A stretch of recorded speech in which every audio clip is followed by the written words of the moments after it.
Como todos los jueves nos acompaña Paco Abundis, director de Parametría, y en esta ocasión el tema la violencia contra los periodistas. Pues la semana pasada vimos un ejemplo claro de lo que ya conocíamos, Paco, ya nos dirás en las gráficas, esta profesión de alto riesgo. Y en México creo que es el país que está considerado como uno de los lugares donde realizar el ejercicio periodístico es incluso pues más difícil y complicado que cubrir una guerra, ¿no? Así es, creo que ya llevamos, buen día, ¿cómo está Lupita? Creo que llevamos ya muchos años en esta lista negra, lamentablemente. Sí. Creo que, como bien señalas, lo que pasó el viernes de la semana pasada es solamente una muestra de ello. Digo, para bien o para mal quedó asentado, quedó el registro, digamos, de qué tan expuesto puedes estar cuando estás en esta actividad, y da la impresión de que la sociedad lo valida, lo valida en términos de lo reconoce, pero creo que todavía no dimensionamos, digamos, la magnitud o las consecuencias que puede tener esta situación. Vamos al primer gráfico. Esta es, si quieres, muy obvia, pero el hecho de que la sociedad lo reconozca me parece interesante. ¿Cree que ser periodista es un trabajo de alto riesgo en México? Sí, 91%, ¿no? Más claro no puede ser. Ahora tú pensarías que es algo circunstancial, pero para fortuna tenemos un seguimiento de esta pregunta desde hace 7 años. Y desde hace 7 años, Lupita, se ve que ya estábamos, ya se reconocía el problema. Aunque en mayo del 12, cuando lo empezamos, era solo de 74, subió en abril del 13, 88, abril del 14, 97, agosto del 15, 89. Estamos no en el punto más alto, pero ciertamente digamos, si lo ves como tendencia, ha ido creciendo esta percepción. Ahora bien, en términos de protección, ¿qué ha hecho el gobierno, qué ha hecho el Estado? Preguntamos, ¿usted cree que el Estado mexicano está haciendo o no lo necesario para proteger a los periodistas en su tarea de informar a la sociedad a través de diferentes medios de comunicación? Si ves, aquí hay prácticamente pues está dividido el público, ¿no? No está haciendo lo necesario, 48%, sí lo está haciendo 46%, es prácticamente división a mitades. Aquí lo que es más interesante es que el no sabe o el no contesta es bajísimo, es decir, todo el mundo tiene una posición. Claro. Estés de un lado o del otro, ¿no? ¿Qué es básicamente el reclamo? Pues ya no solamente digamos, ya hay organismos internacionales que están haciendo estas observaciones en México.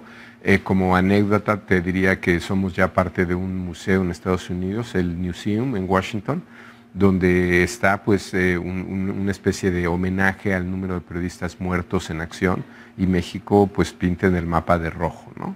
Junto con países africanos o de Medio Oriente, y sí, prácticamente es el único en América Latina en esta condición, ¿no? Esto tendrá que ver, Paco, con este recuento que nos haces. Tú estás hablando de mayo del 2012, es el fin de un sexenio, el inicio de otro, la tendencia alcista, una herencia de violencia que se está reflejando también, sin menospreciar y dejando un poco de lado ahora el asunto de lo que es esta violencia que ha generado lo que le llaman daños colaterales, que no solo es el enfrentamiento entre grupos del crimen organizado y ajustes de cuentas a nivel entre ellos mismos, sino que ya está perjudicando a la sociedad. Y parte de la sociedad son los periodistas que denuncian, periodistas que hacen investigación en torno a estos grupos del crimen organizado, que se convierten en las víctimas de ellos mismos. Esto tiene que ver y va mucho de la mano con la impunidad que se ejerce por parte de estos grupos, ¿no? También. Así es, yo creo que es un buen punto, y de hecho es el mismo argumento que algunos aplican al tema de los feminicidios.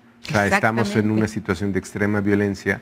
Los miembros de la sociedad más vulnerables son los más expuestos. En este caso sería comparable el argumento, ¿no? Es decir, los periodistas están más expuestos por su actividad, ¿no? Igual que en el caso de las mujeres, ¿no? Están más expuestas, simplemente. Y con casos, Paco, en los que incluso teniendo la protección del Estado mexicano, hemos visto las ejecuciones terribles que han sufrido colegas en Ciudad Juárez, en el estado de Guerrero, en Veracruz, que ahí está, a pesar de que ellos tienen la protección del Estado, pues los ajustes de cuentas van directamente contra ellos. Así es. Este gráfico que sigue, Lupita, puede ser interesante porque si bien estamos divididos, digamos, en si el gobierno, el Estado hace lo necesario o no, es interesante cómo hay relativo optimismo en julio del 19, lamentablemente no creo que se deba a que hayan cambiado las condiciones, como bien sabes. De hecho, estamos en uno de los peores números, si no es que el peor en este último periodo, en número de registros de periodistas agredidos, violentados, pero aquí da la impresión de que tiene que ver más con nuevamente este nuevo gobierno que ha generado optimismo, y entonces pensarías que este nuevo gobierno sí está haciendo lo necesario, pero en realidad en términos objetivos no han cambiado las condiciones y no habría argumento para decir que estamos mejor que hace 4 años o que hace 7 años, ¿no? Rápidamente, otros reactivos sobre esta situación. Considera que la situación de inseguridad en el país está obstruyendo, ¿no?, el trabajo de los periodistas para dar a conocer información que tiene que ver con la delincuencia. 74% claro. Sí, casi te lo diría en nuestra actividad de digamos, el equipo de logística de encuestadores que a veces sale a campo.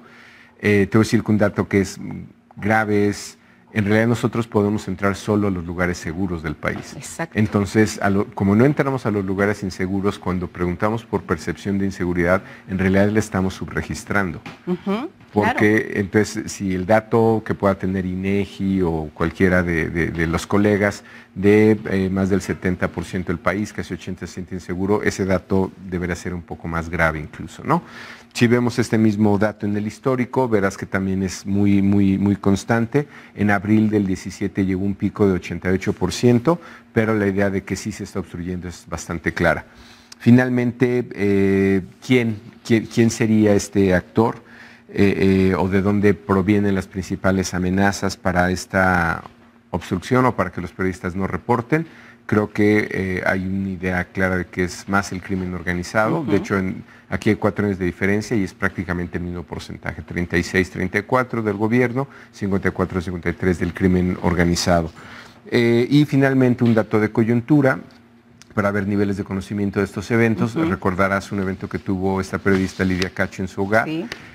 Donde se metieron, robaron materiales de investigaciones, solamente 26% se enteró, pero bueno, digamos, este es un solo evento, ¿no? Si esto le vamos sumando cosas como lo que vimos el viernes, creo que básicamente es una reafirmación de estos registros, ¿no? Sí, tiene que ver mucho con la inmediatez de la información, con lo que fue el hecho de la semana pasada que se estaba transmitiendo en vivo en ese momento, con que era un medio como la televisión, y en el caso de Lidia Cacho, pues nos enteramos a través de una investigación periodística que después se dio a conocer, que ella misma difundió en redes sociales. Así es. Y bueno, tiene mucho que ver con las circunstancias en que se da a conocer la información, el hecho de cómo se recibe, pero lo cierto es que estamos pisando un terreno muy delicado, los periodistas en México, y no es, como bien dices, de ahora.